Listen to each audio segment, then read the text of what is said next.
Eso no prueba que sepa de lo que hablo. El sheriff Palmer, de pie junto a la puerta, resopló. Era obvio que no creía ni una palabra de lo que decía Lynette.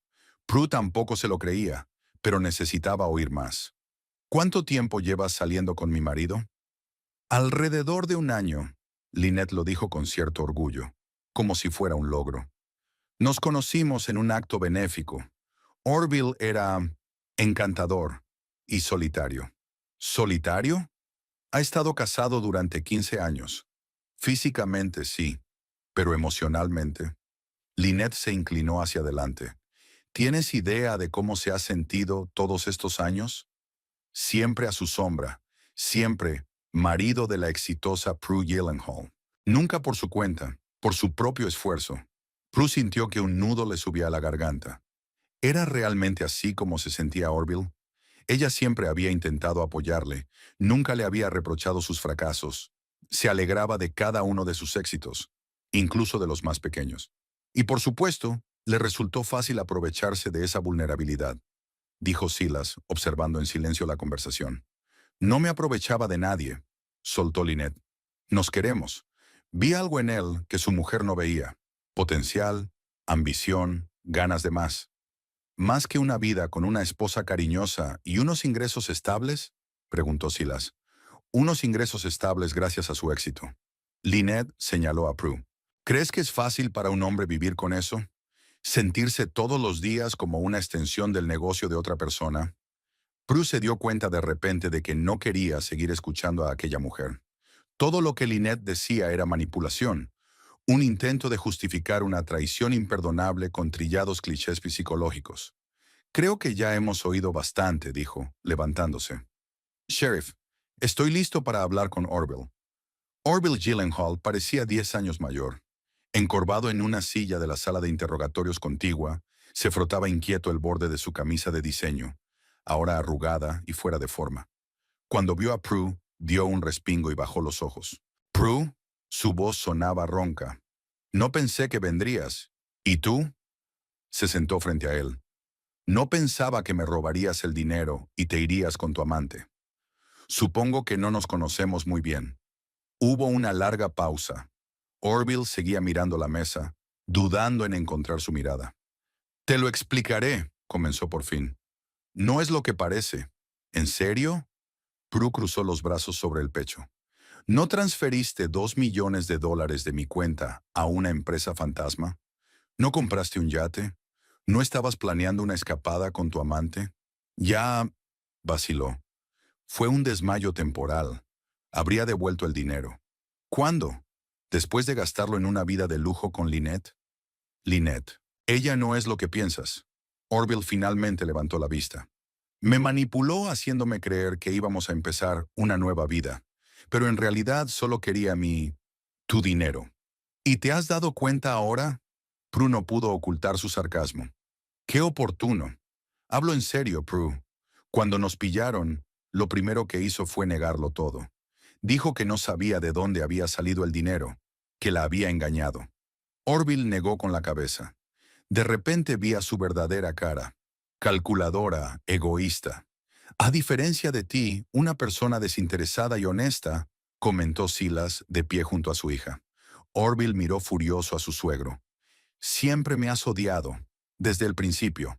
Nunca me diste una oportunidad. Te he dado una oportunidad tras otra, objetó Silas. 15 años de oportunidades. Y así es como las aprovechaste. Ya basta, los interrumpió Prue. Quiero la verdad, Orville. Toda la verdad. ¿Cuánto tiempo llevas planeando esto? ¿Cuánto tiempo llevas viéndote con Lynette? Orville suspiró, dándose cuenta de que era inútil negar lo evidente.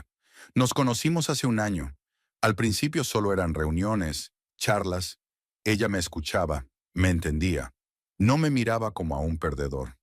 Nunca pensé en ti como en un perdedor, dijo Prue en voz baja. Pero tampoco pensé que tuvieras éxito, sonrió Orville con amargura. Reconócelo, Prue. Toleraste mis fracasos, pero nunca creíste que pudiera conseguir nada por mí misma. Eso no es cierto, sacudió Prue la cabeza. Siempre he apoyado tus esfuerzos, incluso los más arriesgados. Como un niño que juega a ser mayor, condescendientemente. Orville alzó la voz. Por supuesto, querida, inténtalo. Si no funciona, siempre nos queda la bodega. ¿Tienes idea de lo que es ser el apoyo en tu propio matrimonio? Prue sintió que la ira le subía por dentro. ¿Tienes idea de lo que es descubrir que el hombre en el que confiaste durante 15 años te robó el dinero y planeaba desaparecer? ¿Lo que es recibir un mensaje burlón de su amante? Fue idea de Lynette, dijo Orville rápidamente. No quería enviar ningún mensaje, solo ir en silencio. Qué noble por tu parte, se mofó Silas. ¿El plan del barco también fue idea suya?, preguntó Prue. Orville vaciló. No exactamente. Los dos queríamos empezar una nueva vida. Sin compromisos, sin pasado. El yate parecía un símbolo de libertad. Libertad comprada con el dinero que me robaron. Lo recuperaría, repitió Orville, pero sin la misma confianza. Con el tiempo. ¿Cómo?, intervino el sheriff Palmer. ¿Tenía un plan de devolución? Orville guardó silencio.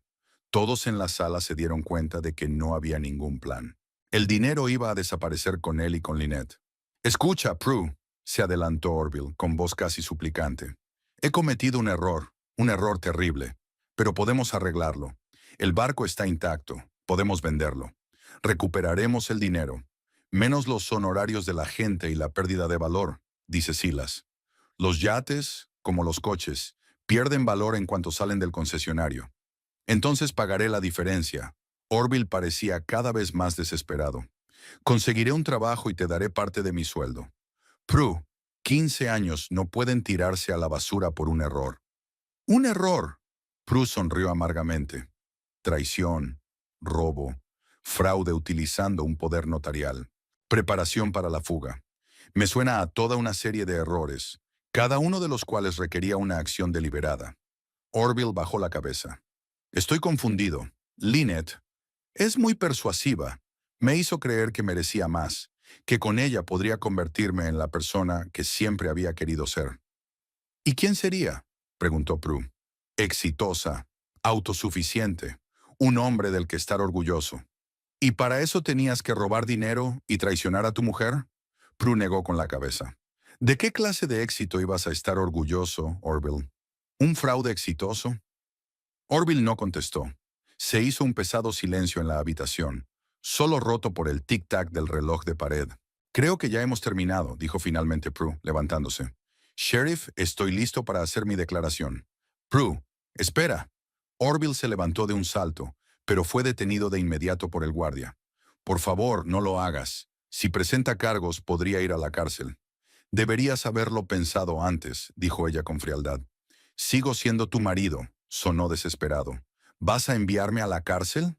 Dejaste de ser mi marido en el momento en que decidiste robarme el dinero e irte con otra mujer. Prue se dirigió a la puerta.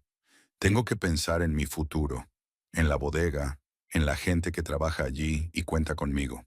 Al salir de la sala de interrogatorios, Prue se apoyó en la pared, sintiendo cómo la tensión de las últimas horas terminaba por pasarle factura. Le temblaban las piernas y le temblaban las manos. El sheriff Palmer se apartó con delicadeza, dejándole espacio, pero Silas permaneció cerca, apoyando en silencio a su hija. Estaba tan ciega, papá, susurró Prue. Tenía todas las señales delante de mí y me negué a verlas. El amor a menudo te ciega. Silas le pasó el brazo por los hombros con suavidad. Creíste lo mejor de él. Eso no es un crimen. Pero ¿cómo no me di cuenta de que no era feliz? ¿Que se sentía incompleto a mi lado?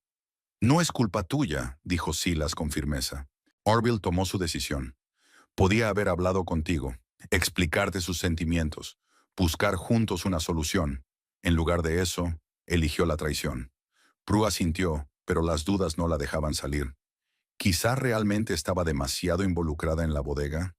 Quizá estaba haciendo que su marido se sintiera superfluo sin darse cuenta. Vamos a la oficina del sheriff, sugirió Silas. Tienen que sentarse. Había té caliente esperándoles en el despacho de Palmer. El sheriff no solo era un experimentado agente de la ley, sino también un hombre sensible que comprendía por lo que estaba pasando Prue. Entonces, dijo cuando Prue se hubo calmado un poco, por un tecnicismo, necesitamos tu declaración formal para presentar cargos, pero no tiene por qué ser ahora mismo. Quiero pensármelo, respondió Prue. Es una decisión difícil. Lo entiendo, asintió el sheriff. Por ahora, podemos mantenerlos a ambos bajo custodia durante 72 horas sin cargos. Tienen tiempo. Gracias. Prue dio un sorbo a su té. ¿Y el yate y el dinero? El yate está bajo arresto como posible medio para cometer un delito. En cuanto al dinero que quedó, el sheriff miró los papeles. Unos $30,000 estaban en una tarjeta bancaria registrada a nombre de Neptune Investments. Esos fondos también han sido congelados. ¿Y el resto? Preguntó Silas. ¿El yate valía unos 2 millones? 1,800,000 según los papeles. Además, habían tenido tiempo de gastar cierta cantidad en los preparativos. Equipo, suministros para el viaje. Prue sintió una nueva oleada de ira. Todo por lo que había trabajado durante años podía venirse abajo por el egoísmo de un hombre. Papá dijo que había estado siguiendo a Orville durante los últimos meses. Dijo, desviando la mirada hacia su padre. ¿Qué querías decir con eso? Silas suspiró. Sospeché que algo iba mal hace unos 6 meses, cuando mencionaste que Orville había cambiado las contraseñas de sus cuentas y evitaba hablar de finanzas. Son señales clásicas de estar preparándose para un fraude. Empecé a vigilarle, a comprobar sus movimientos.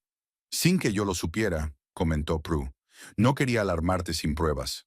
Silas parecía culpable. Sabía cómo reaccionarías ante mis sospechas. Como un paranoico al que siempre le ha caído mal su yerno, asintió Prue.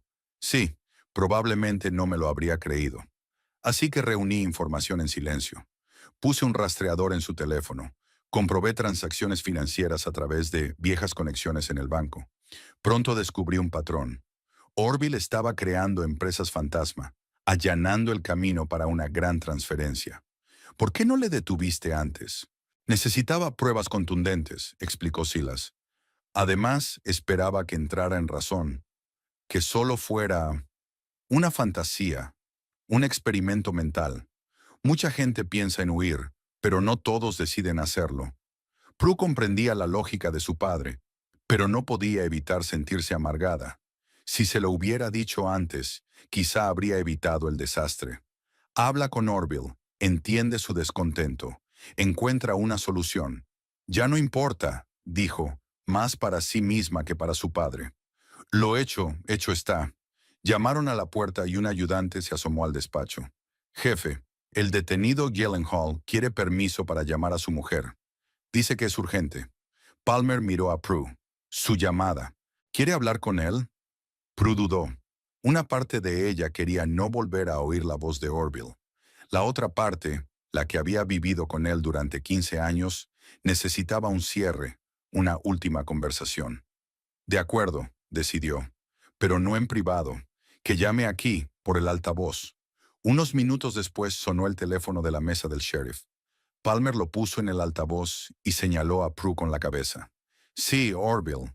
Su voz sonaba firme, aunque todo en su interior se crispaba. Prue, habló en voz baja, como si temiera que le oyeran, aunque sabía lo del altavoz. Por favor, no presentes cargos. Lo arreglaré, te lo juro. Te devolveré hasta el último céntimo. Solo dame una oportunidad. ¿Cómo vas a devolverlo, Orville? No tienes trabajo ni ahorros. Encontraré la manera. Vende el barco, consigue un trabajo, devuélvelo a plazos. Prue, por favor, no lo hagas. La cárcel. Es mi fin. ¿Qué es el final para mí? Preguntó ella. ¿Perder 2 millones no es el final? ¿Traicionar a mi marido no es el final? Podemos empezar de nuevo, sonaba desesperado. Ir a terapia, recuperar la confianza. 15 años, Prue. 15 años no se pueden tirar a la basura. Ya los tiraste cuando decidiste robarme el dinero y huir. Fue un error, insistió Orville. Un momento de debilidad. Lynette me manipuló y cedí, pero ahora lo veo claro. Todavía te quiero, Prue. Las últimas palabras flotaron en el aire. Prue cerró los ojos, intentando controlar sus emociones. Qué fácil sería creer. Qué fácil sería darle otra oportunidad. Fingir que no había pasado nada. Volver a la ilusión de un matrimonio feliz. Pero sabía que era imposible. La confianza, rota hasta la médula, no podía reconstruirse con palabras y promesas. Tengo que pensármelo, dijo por fin. No me precipitaré. Gracias, exhaló Orville. Es todo lo que pido. Tiempo para pensar. Pero no cuentes con mucho, advirtió Prue. Hay cosas que no se pueden perdonar. Hizo una señal al sheriff y éste dio por terminada la conversación. Volvió a hacerse el silencio en el despacho. ¿Y ahora qué?, preguntó Prue a su padre. Ahora decides tú, contestó Silas en voz baja. Presentar o no cargos es tu decisión, pero recuerda que sin una declaración oficial, la policía no podrá retenerlos mucho tiempo, y el dinero será más difícil recuperarlo sin una demanda. Prue asintió. La realidad de la situación empezaba a hacerse evidente. Le esperaban decisiones difíciles y un duro camino hacia la recuperación, tanto económica como emocional. Pero una cosa sabía con certeza. La vida que había conocido antes había terminado, y fuera cual fuera su decisión sobre el destino de Orville, tenía por delante un nuevo comienzo. Prue Gyllenhaal estaba sentada en el despacho de la abogada Eleanor Hammond, revisando los papeles que tenía sobre la mesa. Una demanda por fraude, una demanda de divorcio, declaraciones financieras, pruebas de adulterio, papeles que describían de forma seca y desapasionada el fracaso de su matrimonio de 15 años. Había pasado una semana desde que Orville y Lynette habían sido arrestados. Una semana de deliberaciones, dudas y noches sin dormir. Pero ahora la decisión estaba tomada. ¿Estás segura de que quieres presentar todos los cargos?, preguntó Eleanor, una experimentada abogada de familia con fama de negociadora dura pero justa. Una acusación de fraude complicaría mucho más el proceso de divorcio. Estoy segura, respondió Prue con firmeza. Orville debe responder de sus actos. No solo me traicionó emocionalmente, cometió un delito. Ya veo, Eleanor tomó nota en su cuaderno. En ese caso presentaremos las dos demandas al mismo tiempo. El caso de fraude penal se verá por separado del proceso de divorcio, pero el resultado del primero afectará sin duda al segundo. Prue asintió. Había pensado mucho en las palabras de Orville durante los últimos días, en sus intentos desesperados de salirse con la suya. Una parte de ella lo dudaba. 15 años de vida juntos no podían tacharse así como así. Pero la otra parte, la más racional, se daba cuenta de que un hombre capaz de semejante traición nunca cambiaría. Aunque ella le perdonara ahora, la historia se repetiría en el futuro. En cuanto a la propiedad, continuó Eleanor, dadas las circunstancias, tenemos motivos para exigir una división completa de los bienes, con prioridad de tu parte. La bodega seguirá siendo enteramente tuya, al igual que la casa. ¿Y Orville?, preguntó Prue. ¿Qué le toca a él? Legalmente, parte de los bienes adquiridos conjuntamente. Pero, hizo una pausa Eleanor, dadas sus acciones y el daño que te ha hecho, esa parte será mínima. De hecho, tendrá que indemnizarte por los fondos que robó. Sí, por supuesto, tiene el dinero para hacerlo. Las últimas palabras fueron pronunciadas con una nota de duda. Todos se dieron cuenta de que Orville no tenía medios para devolver el dinero. El yate confiscado por la policía ya había perdido valor y su venta solo cubriría una fracción de la cantidad robada. Sé que no recuperaré todo el dinero, dice Prue, pero no se trata solo de dinero, se trata de justicia. La justicia es un concepto relativo, sobre todo en derecho de familia, dijo Eleanor. Pero haré todo lo que pueda para proteger tus intereses. Cuando firmaron todos los documentos, Prue se sintió extrañamente aliviada. Era como si la pesada carga que había estado pesando sobre sus hombros durante los últimos días se hubiera aligerado un poco. La decisión estaba tomada, el camino trazado. Ahora solo quedaba seguirlo. ¿Y ahora qué?, preguntó poniéndose en pie. Voy a presentar una petición en el juzgado, respondió Eleanor. La causa penal ya está en marcha, pues la policía tiene todas las pruebas necesarias. En cuanto al divorcio, prepárate para un proceso largo, sobre todo si el abogado de tu marido insiste en la reconciliación. No habrá reconciliación, dijo Prue con firmeza. Hay cosas que no se pueden deshacer. Al salir del despacho del abogado, Prue respiró profundamente el aire fresco del otoño. El día era claro y fresco, con una ligera brisa que traía el olor de las hojas caídas y de las lejanas hogueras. La vida seguía, a pesar de los dramas personales. Su padre la esperaba en el café de enfrente, tal como habían acordado. Silas Covington parecía pensativo, removiendo distraídamente su café. Había sido un apoyo constante para su hija en los últimos días, ayudándola a sobrellevar la confusión emocional y los asuntos prácticos. Ya está hecho, dijo Prue, sentándose enfrente. Ya están las solicitudes. ¿Estás segura de que es la decisión correcta? Preguntó Silas, mirando atentamente a su hija. ¿Crees lo contrario? Prue se sorprendió. Tú misma dijiste que Orville debía responder por sus actos. No he cambiado de opinión, asintió Silas. Solo quiero asegurarme de que no lo haces por ira o venganza, sino porque es lo correcto. Lo hago porque es lo correcto.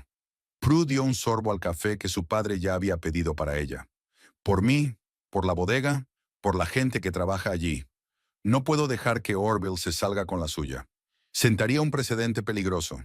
Silas asintió, de acuerdo con su lógica. Por cierto, dijo tras una pausa, me ha informado un conocido de la fiscalía. Lynette Cromwell ha accedido a testificar contra Orville a cambio de la conmutación de su propia pena. ¿Por qué no me sorprende? Sonrió Prue con amargura. Ella le traicionó tan fácilmente como él a mí. Lynette afirma que Orville tuvo la idea del robo y que ella solo sucumbió a sus ruegos. Según ella, pensaba que el dinero le pertenecía, aunque su mensaje claramente sugiere lo contrario. Exactamente. Pero su abogado está intentando presentarla como un arrebato emocional que no refleja ningún conocimiento real del origen del dinero. Prue negó con la cabeza. Lynette Cromwell era exactamente como se la había imaginado, calculadora y sin escrúpulos, dispuesta a traicionar a cualquiera en su propio beneficio. ¿Y Orville? Se preguntó. ¿Sabe él de la traición de su amada? Creo que sí. Su abogado debe estar al tanto de la situación. Silas hizo una pausa. Ha contratado a Victor Price, por cierto. ¿A Price? Prue enarcó las cejas, sorprendida. ¿De dónde sacaría el dinero para un abogado así? Victor Price era conocido como uno de los abogados penalistas más caros y con más éxito del estado. Sus servicios podían costar decenas de miles de dólares. Supongo que su padre le ayudó, replicó Silas sombríamente. Malcolm Gyllenhaal siempre estaba dispuesto a acudir en ayuda de su preciado hijo, sobre todo si eso significaba una oportunidad para meterse conmigo. Prue frunció el ceño. Rara vez oía a su padre mencionar a Malcolm Gyllenhaal, el padre de Orville. No socializaban, y las reuniones familiares eran siempre aparte, o con los padres de Orville o con Silas. Prue sabía que existía cierta animadversión de larga data entre los hombres, pero los detalles siempre permanecían vagos. ¿Qué había pasado entre los dos? Preguntó ella. Nunca se lo había contado. Silas suspiró, como si se preparara para una conversación difícil. Es una larga historia, y no muy agradable, pero quizás sea hora de que la conozcas. Sobre todo ahora que podría tener algo que ver con los motivos de Orville. Tomó un sorbo de café, ordenando sus ideas. Malcolm y yo fuimos juntos a la Facultad de Derecho. Éramos amigos, incluso compañeros de piso. Ambos teníamos grandes esperanzas. Ambos soñábamos con una carrera en Derecho. Pero nuestros enfoques de la ley siempre fueron diferentes. Yo creía en la letra y el espíritu de la ley, en la justicia y la igualdad ante los tribunales. Malcolm veía la ley como una herramienta para lograr objetivos personales.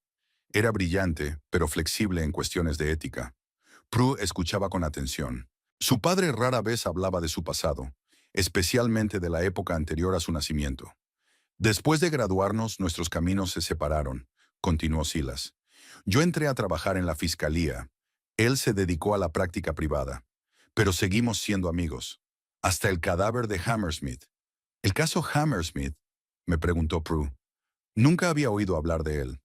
Fue muy sonado en su día, pero de eso hace más de 30 años. Silas miró pensativo por la ventana.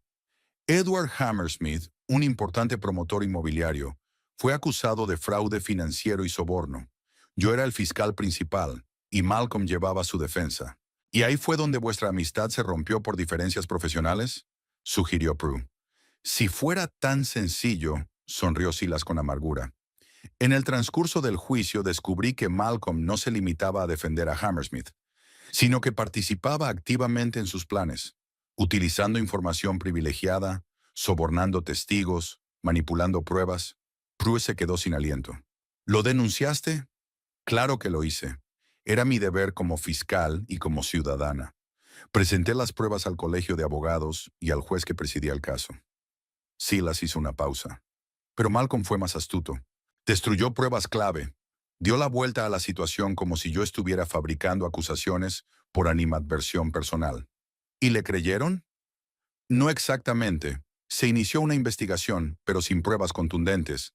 La Junta no pudo revocarle la licencia. El caso Hammersmith se vino abajo. Mi reputación quedó manchada por las acusaciones de acoso contra un colega. Un año después me nombraron juez, lo que convenció aún más a Malcolm de que todo formaba parte de mi plan de ascenso. Pero eso no es cierto, dijo Prue, indignada. Claro que no lo es, pero Malcolm creyó su versión de la historia y juró vengarse.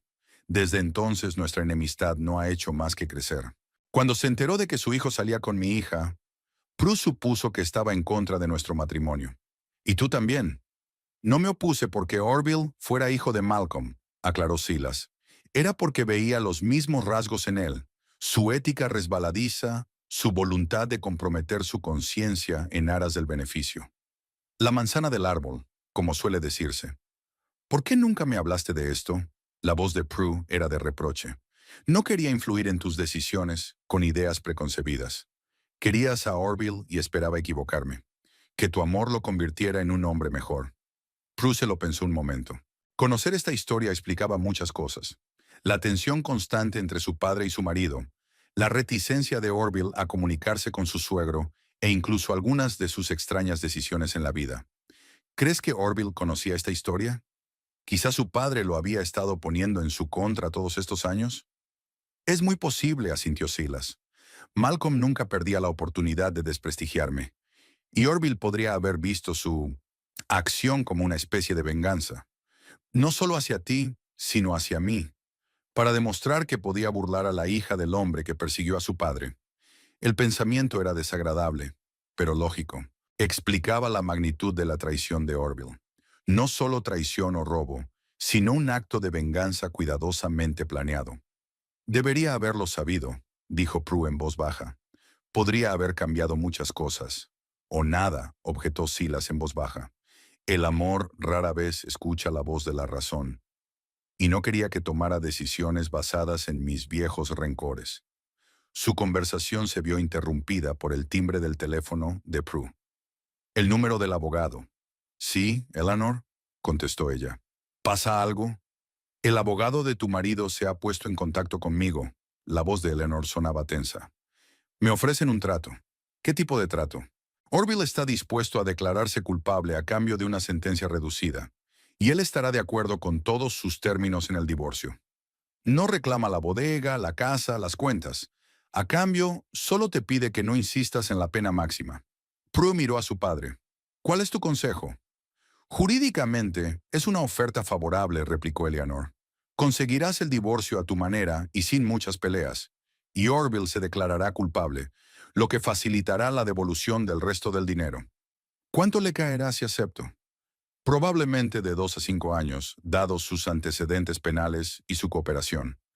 Como máximo, podríamos estar hablando de 10 años, se preguntó Prue. Una parte de ella quería que Orville recibiera la pena máxima por sus actos, pero la otra parte se daba cuenta de que una condena larga no le devolvería ni el dinero ni los años invertidos. Tengo que pensármelo, dijo. Te volveré a llamar. Una vez terminada la conversación, Prue se volvió hacia su padre. ¿Qué te parece? Es tu decisión, respondió Silas. Pero si me pides mi opinión, estoy de acuerdo. Un litigio prolongado solo prolongará tu dolor y te distraerá de reconstruir tu negocio. ¿Y la justicia? La justicia no siempre consiste en maximizar el castigo. A veces se trata de asegurarse de que todo el mundo tiene lo que se merece. Pero la vida sigue. Orville lo perderá todo. Su libertad, su reputación, su futuro en el campo legal. Ya era suficiente. Prue asintió. Las palabras de su padre tenían sentido. La venganza no devolvería 15 años de matrimonio, ni curaría las heridas de la traición.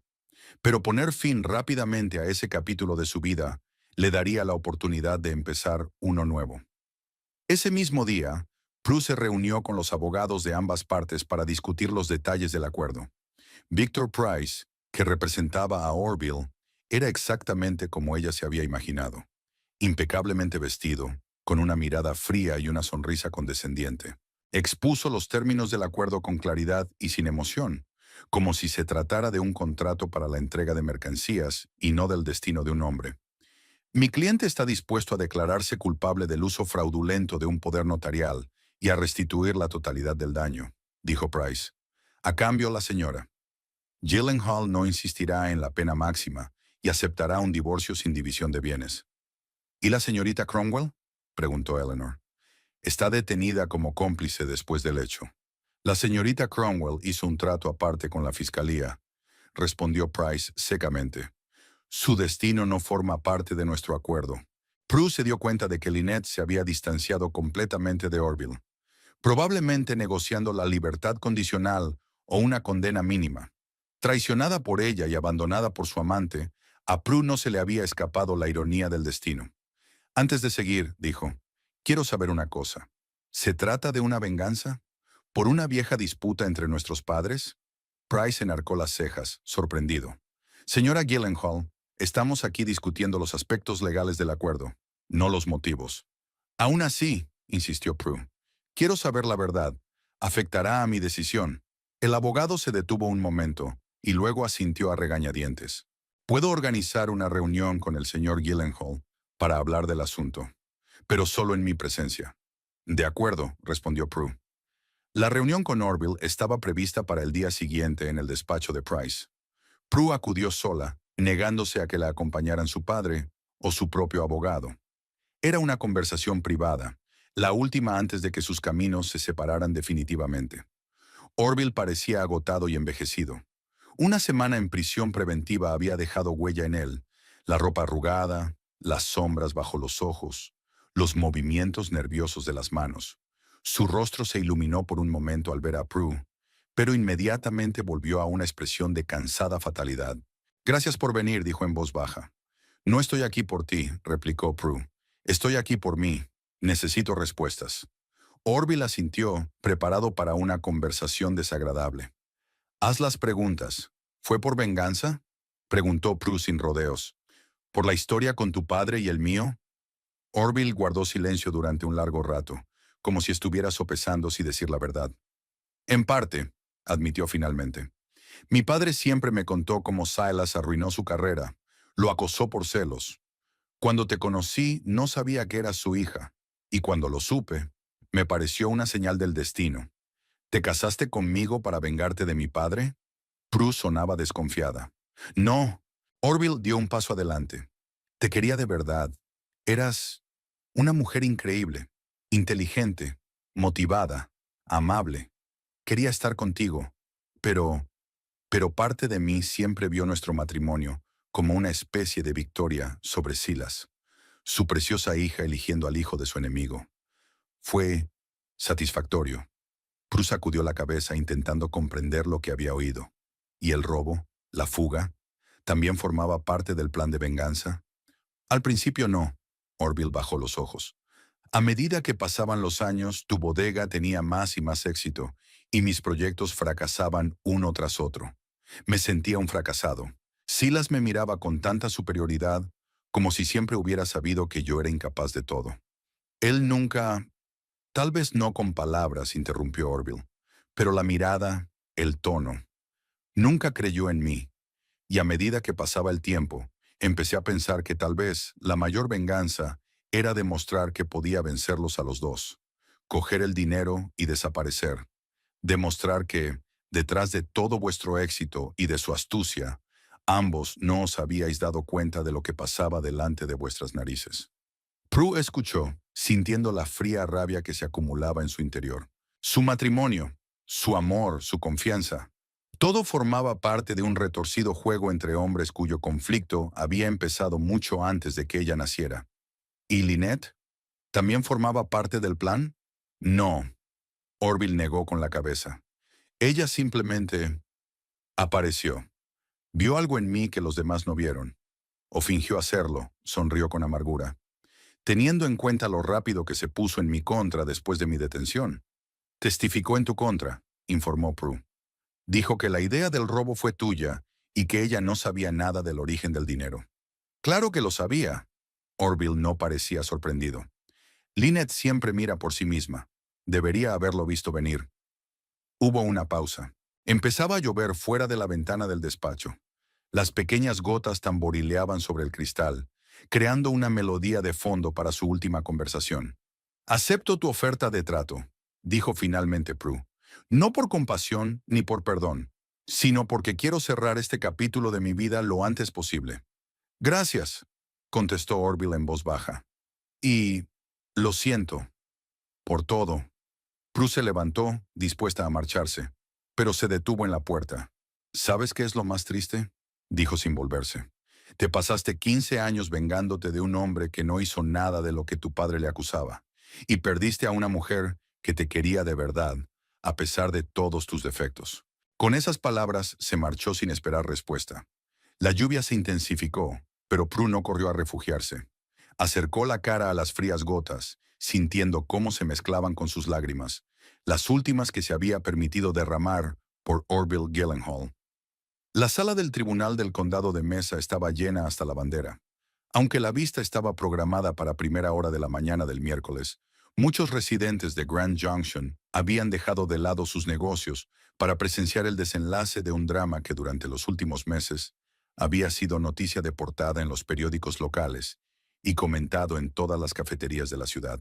Prue Gyllenhaal estaba sentada en primera fila, junto a su padre. Su estricto traje azul marino y el pelo bien recogido la hacían parecer una mujer de negocios que asiste a una reunión importante, no una esposa que asiste a la sentencia de su marido. Solo las manos apretadas y la línea tensa de sus hombros delataban su estado interior. La juez Martina Reyes, conocida por su equidad e imparcialidad, entró en la sala. Todos los presentes se pusieron en pie. Tras las formalidades y el anuncio del caso a examen, comenzó la parte final del juicio. Orville Gyllenhaal se presentó ante la juez, vestido con un traje oscuro, que ahora le colgaba como una percha. Había adelgazado considerablemente durante su detención preventiva. A su lado estaba su abogado, Victor Price, que mantenía una calma profesional. Señor Gyllenhaal, se dirigió el juez al acusado. Se ha declarado culpable de fraude por poderes y hurto mayor. ¿Comprende las consecuencias de su declaración? Sí, señoría. La voz de Orville sonó tranquila pero clara. Como parte del acuerdo con la Fiscalía, también se compromete a restituir la totalidad de los daños. ¿Confirma ese compromiso? Sí, señoría. La juez Reyes escudriñó el expediente, mirando de vez en cuando al acusado. Antes de dictar sentencia, ¿le gustaría decir algo al tribunal? Orville miró al suelo durante unos segundos. Luego levantó los ojos y recorrió la sala, deteniéndose un momento en Prue. Me gustaría ofrecer mis más sinceras disculpas a mi exmujer, empezó. Lo que hice fue imperdonable. Abusé de la confianza de alguien que siempre me había apoyado, que creía en mí incluso cuando yo no creía en mí mismo. Hizo una pausa tragándose el nudo que tenía en la garganta. No puedo justificar mis actos. Lo único que puedo decir es que pasaré el resto de mi vida intentando redimirme. Prue mantuvo una expresión pétrea en el rostro. Había oído demasiadas promesas de Orville a lo largo de los años de su matrimonio como para dar importancia a una más. El juez asintió, tomándose a pecho las palabras del acusado, y procedió a dictar sentencia.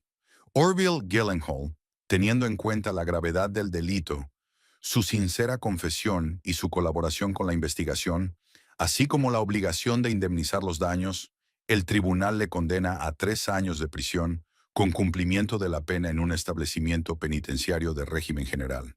El golpe del mazo del juez resonó en la sala. 3 años. No la pena máxima, pero tiempo suficiente para darse cuenta de las consecuencias de sus actos. Prue sintió una extraña desolación. Ninguna satisfacción, ningún alivio, solo la constatación de que se había cumplido una etapa importante. Mientras los guardias se llevaban a Orville, este lanzó una última mirada a su exmujer, una mirada llena de pesar y de una extraña resignación ante el destino. Prue no apartó la mirada, pero tampoco expresó ninguna emoción. Su historia había terminado y no tenía sentido añadirle nuevas páginas. Después de la vista, cuando ella y su padre salían del juzgado, a Prue se le acercó un periodista del periódico local. Señora Gyllenhaal, ¿está satisfecha con el veredicto? ¿Cree que es justo? La justicia es un concepto relativo, respondió Prue, recordando las palabras de su abogado. El tribunal falló de acuerdo con la ley, y lo acepto.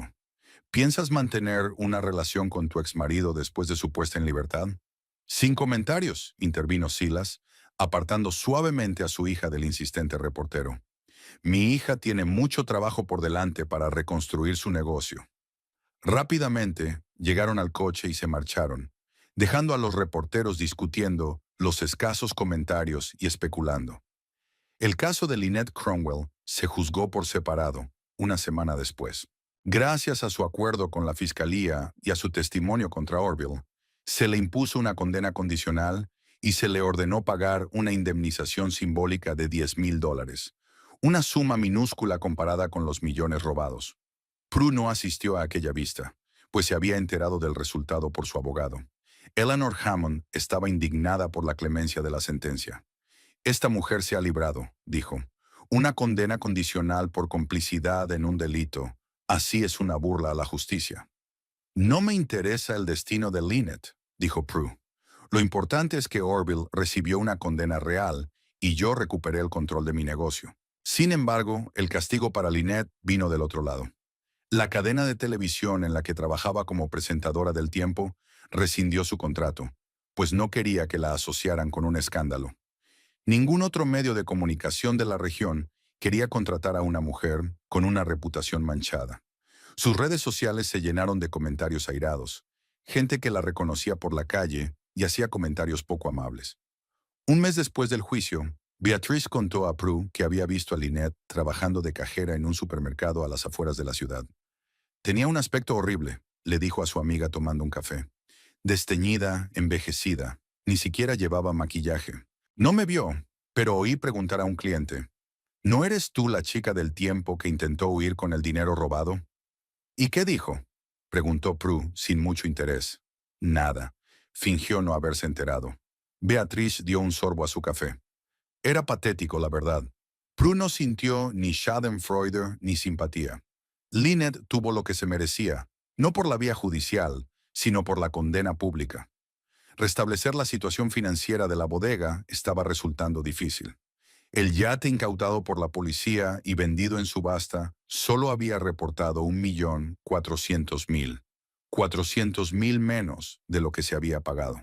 El resto del dinero lo habían gastado Orville y Lynette para preparar su huida, o simplemente había desaparecido en una compleja trama de transferencias entre empresas fantasma.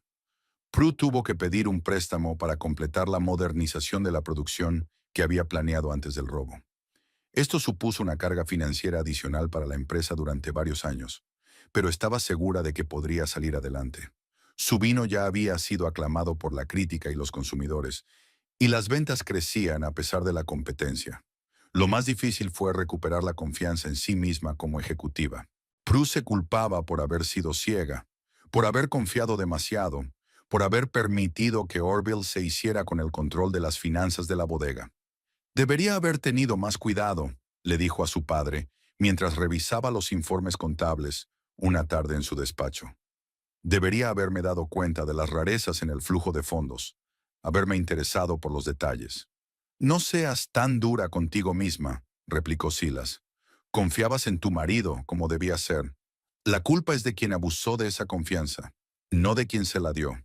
Después del juicio, Silas decidió quedarse en Grand Junction indefinidamente. Vendió su casa de Denver y compró una casita cerca de la bodega. Quiero estar más cerca de mi hija, explicó a sus amigos. Pero Prue se dio cuenta de que era algo más que eso. Después de todo lo ocurrido, su padre se sentía culpable por no haber evitado el desastre, a pesar de que sospechaba de los planes de Orville. Su relación había cambiado. Se habían vuelto más cercanos, más abiertos el uno con el otro. Silas ya no ocultaba sus pensamientos y preocupaciones, y Prue había aprendido a escuchar sus consejos sin verlos como un intento de control. Pero había nuevas complicaciones. No puedes quedarte aquí para siempre, papá, dijo Prue una tarde mientras estaban sentados en el porche de su casa, contemplando la puesta de sol. Tienes tu propia vida, tus propios intereses en Denver. Me gusta estar aquí, replicó Silas. Una ciudad tranquila, aire fresco, y puedo serte útil con los asuntos legales de la bodega. No se trata de eso, y lo sabes. Prue sorbió vino de su copa. Te sientes obligada a ser condescendiente conmigo después de lo que pasó. Pero tengo 40 años, papá. Puedo soportarlo. Sé que puedes. Silas miró el sol poniente, que coloreaba de dorado los viñedos. Pero después de la historia con Orville, me di cuenta del poco tiempo que habíamos pasado juntos en los últimos años. ¿Cuánto me he perdido? Quiero compensarlo. Prue se ablandó. Se dio cuenta de que tras el exterior severo y lleno de principios de su padre, se escondía un hombre solitario que había perdido a su mujer hacía muchos años y había dedicado su vida a su carrera y a criar a su hija. Ahora, jubilado, buscaba un nuevo propósito, un nuevo significado. Entonces encontremos un equilibrio, sugirió. Quédate en Grand Junction, pero promete no convertirte en mi sombra. Debes tener tu propia vida, tus propios intereses, tu propio círculo social. Suena razonable, aceptó Silas. He oído que la universidad local busca un profesor de derecho a tiempo parcial. Quizás sea eso lo que necesito. Es una idea estupenda. Prue lo aprobó. Siempre has sido un orador brillante. A los estudiantes les encantará. Y así se decidió. Silas se matriculó en la universidad y pronto consiguió un puesto como profesor visitante de derecho. Le mantenía ocupado 3 días a la semana, dejándole tiempo suficiente para estar con su hija, pero sin convertirle en un agente de la condicional. Poco a poco, la vida de Prue tomó un nuevo rumbo. El trabajo diario, las reuniones con proveedores y clientes, la discusión de estrategias de marketing con el equipo, todo ello le ayudaba a no pensar en el pasado y seguir adelante. La bodega Ruby Valley siguió creciendo a pesar de las dificultades financieras e incluso ganó un prestigioso premio en el Festival del Vino de San Francisco. Pero había un vacío en la vida personal de Prue. Tras la traición de Orville, no estaba preparada para una nueva relación. No se imaginaba poder volver a confiar en un hombre. Sus amigas, especialmente la inquieta Beatriz, intentaron presentarle a diferentes candidatos, pero Prue rechazó educadamente todas las ofertas. Tienes que seguir adelante, la instó Beatriz. No dejes que Orville te robe no solo el dinero, sino también la felicidad futura. Soy feliz como estoy, replicó Prue. Tengo mi bodega, mis amigos, mi padre. Con eso me basta. Pero en el fondo sabía que no era del todo cierto. La soledad se apoderaba de ella por las tardes, cuando terminaba el trabajo y la casa parecía demasiado vacía y silenciosa. Una de esas noches, Prue decidió cenar en la ciudad en lugar de cocinar ella misma. Eligió un pequeño restaurante llamado Mountain Rose, conocido por su ambiente acogedor y su excelente comida. Solía venir aquí con Orville en ocasiones especiales, aniversarios, cumpleaños. Hoy era un martes cualquiera, pero Prue sentía la necesidad de salir de su rutina habitual. El restaurante estaba casi lleno, pero había una mesa junto a la ventana para ella. El camarero le tomó nota y Prue miró con nostalgia el exterior, observando a los transeúntes a la cálida luz de las farolas. Lo siento, todas las mesas están ocupadas. ¿Le importa si me uno a usted? La voz de un hombre la sacó de su ensueño. Prue levantó la vista y vio a un hombre alto, de unos 45 años, de ojos grises amables y pelo gris claro en las sienes. En sus manos sostenía un libro de papel de verdad, lo que ya era una rareza en la era de los lectores electrónicos. Su primer impulso fue negarse. Había venido aquí para estar sola, no para encontrarse con extraños. Pero algo en su mirada, abierta, tranquila, sin sombra de intromisión, la hizo cambiar de opinión. Por favor, señaló una silla libre. Gracias. El hombre se sentó enfrente. Noel Carrington se presentó, pero no extendió la mano, como si se diera cuenta de que le resultaría demasiado familiar. Prue Gyllenhaal respondió, esperando una reacción. Su historia era lo bastante conocida en la ciudad como para que el nombre evocara reconocimiento. Encantado de conocerte, Prue, dijo él con sencillez, sin dar muestras de que el nombre significara algo para él. O realmente no conocía su historia, o tenía el tacto suficiente para no demostrarlo. ¿No eres de por aquí?, preguntó Prue, notando el ligero acento en su forma de hablar. Así es, sonrió Noel. Soy de Nueva Inglaterra. Me mudé a Grand Junction hace 3 meses. Trabajo como restaurador de libros y manuscritos en la biblioteca municipal. Es una profesión interesante, dijo Prue con sinceridad. Debe de requerir paciencia y atención al detalle. Como la elaboración del vino, comentó él. Prue enarcó las cejas, sorprendida. ¿Sabes a qué me dedico? Ruby Valley, asintió Noel. Tu vino rosado, con notas de frambuesa y vainilla, es uno de los mejores que he probado. Y sí, vi su foto en un artículo sobre el Festival del Vino. Prue sintió que sus mejillas se sonrojaban ligeramente. Era extraño que un simple elogio de su trabajo hubiera provocado semejante reacción. Tal vez fuera la forma en que Noel hablaba de ella, con auténtica admiración pero sin halagos. El camarero trajo su pedido y tomó el de Noel. La conversación fluyó despreocupadamente, sobre libros que habían leído, lugares en los que habían estado, los entresijos de la elaboración del vino y la restauración. Ni una palabra sobre su drama personal, ni un atisbo de lástima o curiosidad. Solo dos adultos que encontraron temas comunes de conversación. Dijiste que te habías mudado aquí hace 3 meses, dijo Prue mientras tomaban el postre. ¿Por qué a Grand Junction? No era el lugar más obvio para mudarse. Noel hizo una pausa, como si estuviera decidiendo si contárselo o no. Enviudé hace 2 años, dijo finalmente. Mi mujer, Elizabeth, murió de cáncer. Vivimos juntos 20 años. Criamos a un hijo que ahora está en la universidad.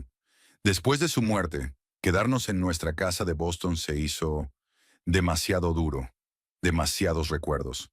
Lo siento, dijo Prue en voz baja. Gracias. Noel sonrió débilmente. El tiempo cura, por muy tópico que suene. Y cuando vi el anuncio de trabajo en la biblioteca de Grand Junction, pensé que era una señal. Un lugar nuevo, gente nueva, un nuevo capítulo de la vida. Prue asintió, comprendiendo sus sentimientos mejor de lo que hubiera podido imaginar. A veces todos necesitamos empezar de cero, dijo. Exactamente. Noel la miró con repentina comprensión. Y si no te importa, me gustaría invitarte a la exposición de libros raros que se inaugura este sábado. No es una cita, añadió rápidamente, al ver su confusión. Solo dos amantes del arte que asisten a un evento interesante. Prue dudó. Una parte de ella quería estar de acuerdo.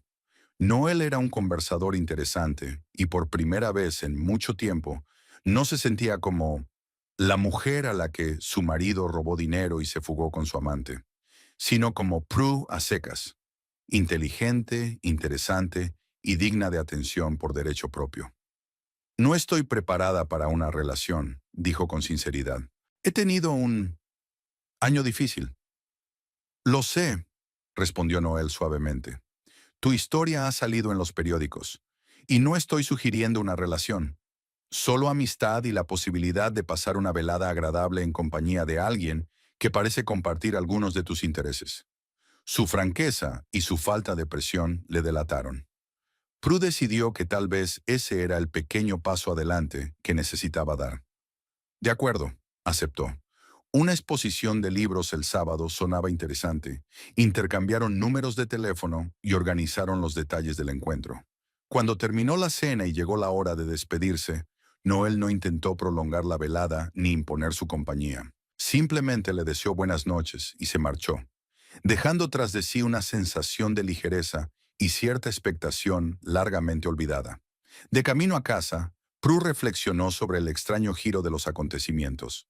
No estaba buscando nuevos conocidos, y mucho menos hombres. Pero Noel Carrington parecía diferente. Tranquilo, confiado pero no seguro de sí mismo, atento pero no entrometido. Un hombre que había pasado por una pérdida y comprendía el valor del tiempo y la sinceridad. No es una cita, se recordó a sí misma. Solo un nuevo conocido, tal vez un futuro amigo. No era necesario sacar conclusiones precipitadas ni hacer planes. La vida le había enseñado a ser prudente. Pero mientras aparcaba fuera de su casa y miraba al cielo estrellado, Prue se permitió pensar, por primera vez en mucho tiempo, que tal vez lo peor ya había pasado. Que después de todas las traiciones y decepciones, después de todas las pérdidas y pruebas, la vida aún podía presentar algo bueno. Que incluso la noche más oscura terminaría algún día con un amanecer. Con ese pensamiento, entró en la casa, por primera vez sin sentir la opresiva soledad de las habitaciones vacías. Tenía por delante un nuevo capítulo, un capítulo que tendría que escribir ella misma, sin la sombra de los errores y las decepciones del pasado. No sabía lo que le depararía el futuro, pero estaba dispuesta a afrontarlo con el corazón abierto y la mente despejada.